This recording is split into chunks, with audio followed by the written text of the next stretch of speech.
Hi everyone! Welcome back to MomNMeBeauty. So today we are going to be doing a video on the Too Faced Born This Way foundation. And this video in particular is going to be a first impressions for me and a review for my mom. Before we go into the first impressions and review, I do want to address the reason why we have been gone for 2 weeks. My mom, Emma's grandma, recently got sick again and went home. She's better now. She went home on hospice care. So one of the resolutions that we made this year, and we even did a video on it, was that we would not miss any more videos. We would not miss any more content for you guys. Unfortunately, life happens, and sometimes that's just not a possibility. If we miss, a video or two, or even there's weeks on end where we don't post anything new, it's because we're making my mom and our family a priority. So I ask that you please bear with us. Don't unsubscribe. We're not going away permanently, but the next year or so is going to be kind of hit or miss with us. So we will post as many videos as we can and keep up with the schedule as much as we can, but please forgive us if we miss a couple videos. Okay, so on with the video. So this is going to be a review for me and a first impressions for me.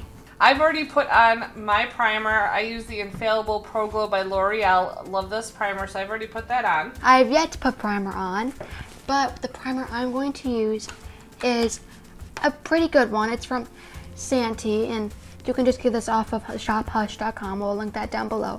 But this is their Magic Perfectant Oil-Free Foundation Primer, long-lasting natural finish. And to apply my makeup, or to apply the foundation, I'm going to be using my favorite tool, which is the Clarisonic with the makeup brush head.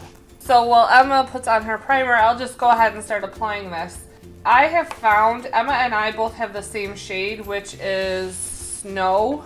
When I first applied it, I thought, oh god, I got too light of a color. But I will tell you that it does oxidize quite a bit.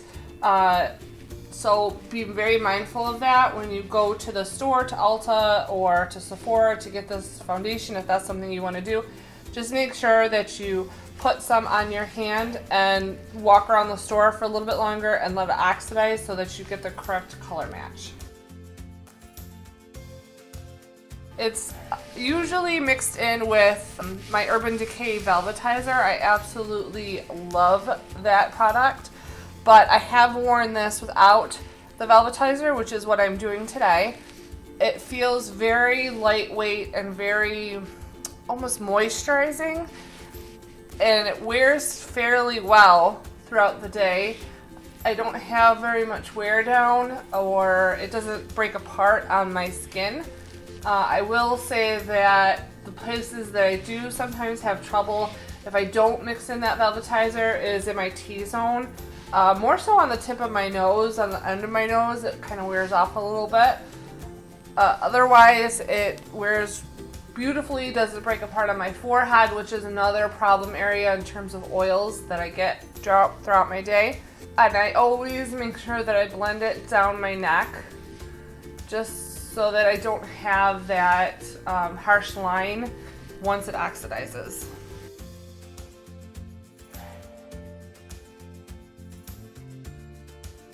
This also mixes well with the Urban Decay Velvetizer. It doesn't look cakey on the skin at all. The Velvetizer is a product that seems to work really, really well for people who've got oily T-zones or just oily skin altogether.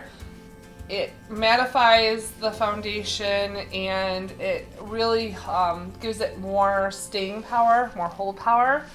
So it's a fantastic product, but this foundation alone does a really good job of staying matte on its own throughout the day. And like I said, it doesn't break apart except around my nose, around the tip of my nose. Otherwise, it stays put and it stays matte for a very long time, upwards of like 10 hours, I'd say. So now I have got all of my primer on my face, and I'm going to use the same foundation, and I'm going to just take an Artiste dupe. You can easily get these virtually anywhere. You can get them on Ulta. They have the original Artiste at Sephora, I'm pretty sure. And there's a bunch of these on Amazon. So These are really virtually anywhere. You can also find them at TJ Maxx, Marshalls, Burlington. She's right, you can find them anywhere. Now the way I like to apply dropper foundation is I will do tiny little pump. See, coming out right there. And then I'll just put it on my face that way. Let's face it, if I were to put it on my hand, I'd forget it's even there and I'd get it all over my clothes. And every once in a while, if you do what I do, you might want to take a makeup wipe and just wipe off the droppers. Like she showed, it does have a pump on here, which is a huge must-have in terms of foundations for me. It's a medium to full buildable coverage, so I did one full pump on my hand and then applied it to my face, and that's what I have on now. I can put on a second layer if I want fuller coverage, but it definitely is a medium to full coverage foundation. In the bottle there is 1 fluid ounce, which is standard for most foundations, especially higher end foundations.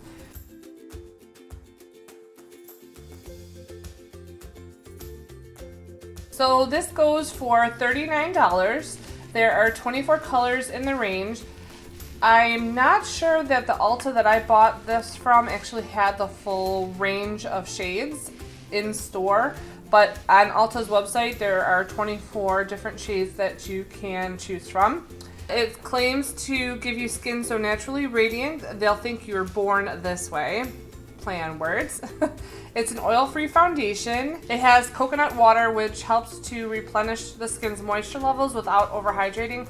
I will say that. So over the course of the day when I have this foundation on, I definitely feel like it's not sucking all the moisture out of my face, that it actually keeps my face pretty balanced in terms of the places that are not oily. So like my cheeks and underneath my chin going down to my neck, I definitely feel that way. I don't feel like it just sucks the life out of my face. It also is infused with resilient alpine rose to brighten the skin's appearance and promote elasticity, so that's a bonus. And it has a hyaluronic acid providing long-lasting skin balancing hydration for a smoother, more youthful appearance. I'm not sure about that one, but if somebody tells me I look Emma's age, I'll let you know. So Emma, what are your first impressions? Well, I can see full coverage on my chin that I can definitely see, because with my Milani foundation that I absolutely love, it does take a few more pumps to really get my chin covered. This does cover my chin very well, but on my cheeks, like right here, it's looking a little bit patchy, especially on this side.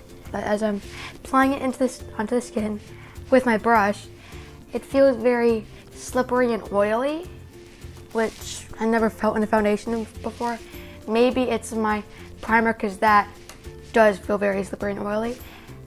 I'll try it out today, and I might try it out another day with my Too Faced primer, because that's what I normally use. But I'm running out of it, and I'm trying to save it up. This foundation also seems pretty matte upon blending it in. I don't think I need that much powder this time. Usually with foundations, I need a lot of powder. This foundation, I do tend to like going back into my hairline with my foundation just to make it blend in with my skin. And I do the same thing with my Clarisonic. I pull my hair back and blend it into my hairline. Okay, so I did try to apply the foundation on my nose with a sponge. That did not work. So I'm going to take a smaller oval brush and blend it into my nose. This is one of our first higher end foundation purchases. This is, I think, the first one for Emma and the second one for me. So I'm so excited to have this foundation. I'm actually very pleased with it, but we'll get into that at the end of the video. So overall with this first application, I feel like it blends out. It's so nice to my nose. I know that's a really, really weird thing to say, but with my other foundations, you can't tend to see like a little bit of texture, because I do have texture on my nose. So yeah, I feel like it did a really good job. And now on the cheeks, it's not looking as patchy, because I did take the foundation that was on my nose and kind of blend it out here. So we are going to finish putting on our makeup. Hi guys, so this is about the 2-hour mark now. We did apply this foundation at 10:30, which we forgot to include in the original clip, but it's been about 2 hours now. It's 12:30, and we're in the car on our way to start our day. So as far as the foundation goes, mine is looking pretty good. I mean, my foundation has never looked this good in a long time. So I'm really pleased with this, and yeah, I think it looks great. Okay guys, so it is officially the end of the day. It's about 8 o'clock right now, and I'd say that's what, like 9.5 hours of wear time? That's longer than I would usually wear my foundation ever. I'd say I'm looking really good. My oil levels aren't that bad right now, and usually for me with the Milani foundation, you can literally just see the oil coming off my skin. So I'd say this is pretty good for longer than the Milani, and Milani looks like that after like 6 hours. So you can see that I'm quite oily in my T-zone. That's because I didn't mix it with the velvetizer, and the foundation is completely gone from around my nose. But that is user error because I did have to blow my nose, so all the foundation kind of just came right off. Otherwise though, like my cheeks looks fantastic. I think I could probably get away with blotting and then a little bit of powder if I wanted to, but it is the end of the day, so we're not going to be doing anything else today. I'll take off my makeup and go to bed. So overall I give this foundation a huge thumbs up. And for my first impression, I think it is really great. I'm going to have to try it out a few more times, but I think it's really, really, really good. And that is it for this first impressions and review. We hope that you really enjoyed this video. If you did, don't forget to give us a big thumbs up down below. Also, if you're new here, please consider subscribing by hitting that subscribe button, and then hit the little bell that is right next to it so you're notified every time we upload a new video. Please keep in mind that YouTube is not always putting new videos that you are subscribed to in your subscription feed. In order for you to be notified, you have to hit that little bell that is right next to the subscribe button. In the comment section below, let us know if there's any foundations that you'd like us to try to do a first impressions, wear test, and review on. Leave us that information down in the comment section below. We are up for anything, and we would love to try new products. Maybe even let us know what your favorite foundation is. Thank you again so much for watching. Make sure you connect with us on Instagram under MomNMeBeauty, and with Emma under Emma_N_2004. Thanks again for watching, and we'll see you in our next Mom and Me video. Bye everyone.